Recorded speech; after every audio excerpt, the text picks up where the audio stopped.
এখন সকাল ৬টা মতো বাজে, তো ঘুম থেকে উঠে ভিনেগার জল খেয়ে নিলাম। নমস্কার বন্ধুগণ, আমার চ্যানেলে তোমাদের সকলকে স্বাগত জানিয়ে আজকের ব্লগটি শুরু করলাম।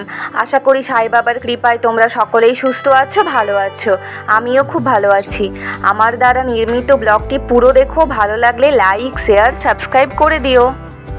আজকের সকালের আকাশে হালকা রোদ আছে, তার সঙ্গে আকাশটা মেঘলাও আছে, পুরো নীল আকাশ নয়।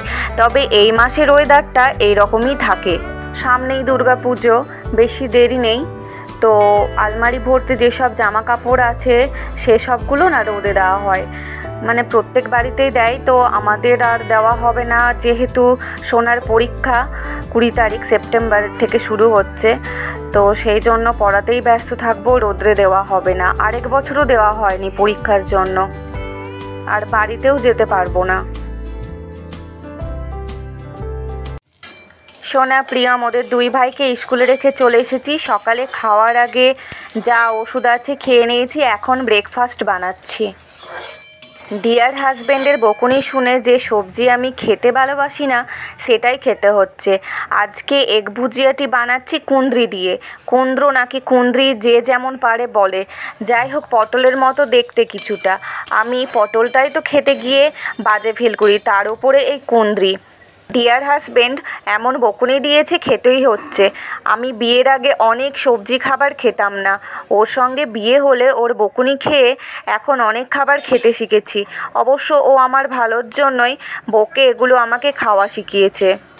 যেমন চাল কুমড়ো, মিষ্টি কুমড়ো, পটল, বরবটি, উচ্ছে, ভেন্ডি, শাক, আরও কত রকম খাবার খেতাম না, এখন সব রকম খাই। শরীরের জন্য সব রকম শাকসবজি খাওয়া অবশ্যই দরকারি। আগে খুব রাগ হতো, তবে এখন বেশিরভাগ খাবারই খেতে শিখে গেছি। কিন্তু এই কুঁদরিটা দেখেই গা কেমন যেন করছে, তবে কিছু করার নেই, ডিয়ার হাজব্যান্ডের ডিমান্ডে খেতেই হবে। ওদের দুই ভাইকে স্কুলে দিয়ে আসার পথে বাজার থেকে 500 গ্রাম কুঁদরি কিনে নিয়ে আসলাম। ডিয়ার হাজব্যান্ড বলল এই কুঁদরি সবজিতে প্রচুর উপকারী জিনিস আছে। তাই পুরো বাজার ঘুরে একটা সবজি দাদার কাছেই পেয়েছে এই কুঁদরি, তো তাই নিয়ে চলে এসেছি বাড়ি।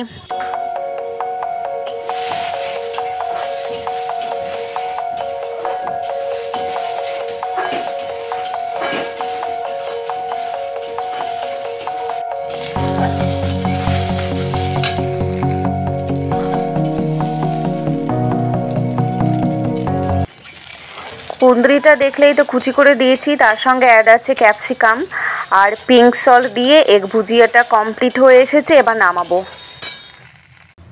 সো আমার কুঁদরি উইথ এগ ভুজিয়া রেডি। তার সঙ্গে নিয়েছি শসা আর আপেল। ঘড়িতে সকাল এখন 10টা বাজে, তো খেয়ে নিই।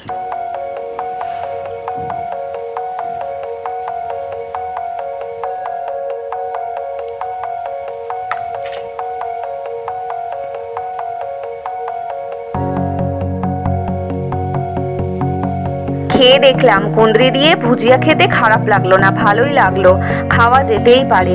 ডিয়ার হাজব্যান্ডের আমার উপর বকাবকিটা সার্থক হইয়াছে। আর বন্ধুগণ, তোমরা তো জানোই আমাদের ঘরে বাইরের আলো ঢোকে না, সব সময় কি লাইট অন করে পারা যায়? যেটুকু আলো পড়ছে তাতেই বসেই খাওয়া হয়ে যাবে। তবে আমার করা ভিডিওটি অন্ধকারাচ্ছন্ন হওয়ায় তোমাদের দেখতে অসুবিধা হবে, একটু অ্যাডজাস্ট করে নিও তোমরা।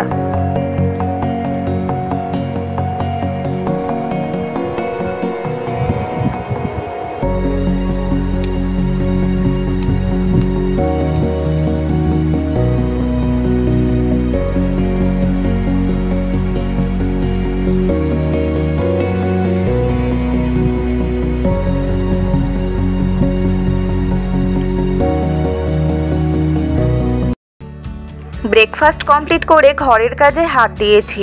ঘরের যেটুকু ঝুল পড়েছিল সেগুলো ঝাড়লাম। এই ড্রয়ার সেটটাকেও একটু পরিষ্কার করে নিলাম, যা ধুলো পড়েছিল। আর টিভিতে গান শুনতে শুনতে কাজ করছি। গান শুনতে খুব ভালো লাগে আমার। নিজেও তো এক সময় গান শিখেছি, স্টেজ পারফরমেন্স করেছি। তবে গানটা এমনই একটা যে কেউ গান শিখুক বা না শিখুক সবার প্রিয়। গান শুনতে শুনতে যে কোনো কাজ করলেই এনার্জি বেশি পাওয়া যায় কাজের প্রতি।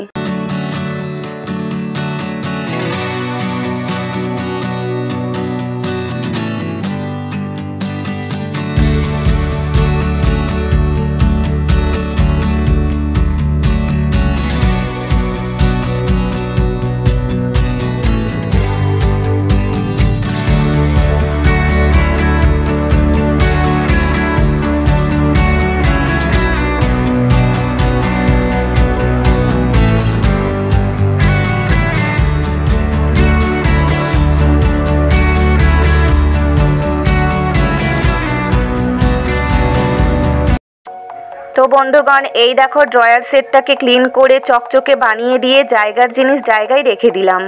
পাশের আলনাটাকেও গুছিয়ে রাখবো।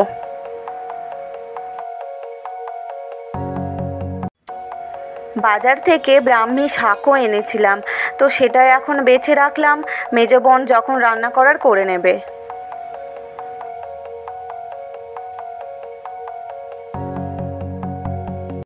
বিকেলে বাবা এসেছিল ফ্র্যাঙ্ক রসে ওষুধ নেওয়ার জন্য। তো এই দেখো সঙ্গে করে নিয়ে এসেছিল আমাদের গাছের বাতাবি লেবু।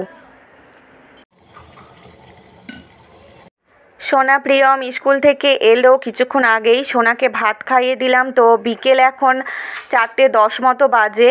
আমার বুলেট কফি খাওয়ার টাইম হয়ে গেছে, তো এখন বানাচ্ছি বুলেট কফি। জল ফুটলেই গ্যাস অফ করে ওই জলে পরিমাণ মতো কফি দিয়ে কাপে ঢেলে নিচ্ছি।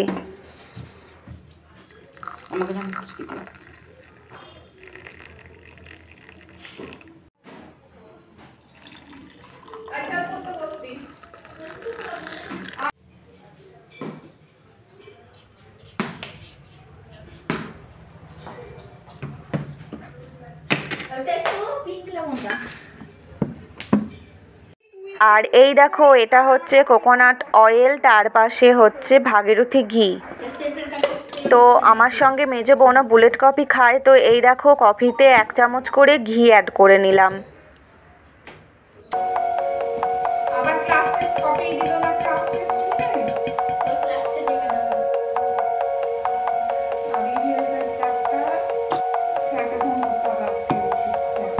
না না না, দাঁড়া দাঁড়া দাঁড়া, আগে দাঁড়া দাঁড়া।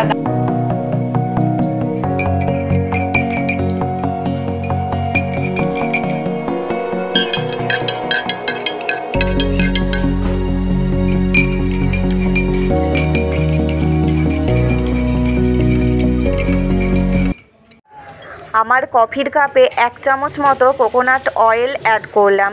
মেজো বোনেরটায় জাস্ট ঘি অ্যাড করলাম, অয়েল ছাড়া খাবেও। তো কফিটাকে চামচ দিয়ে ভালোভাবে মিক্স করে রেডি বুলেট কফি।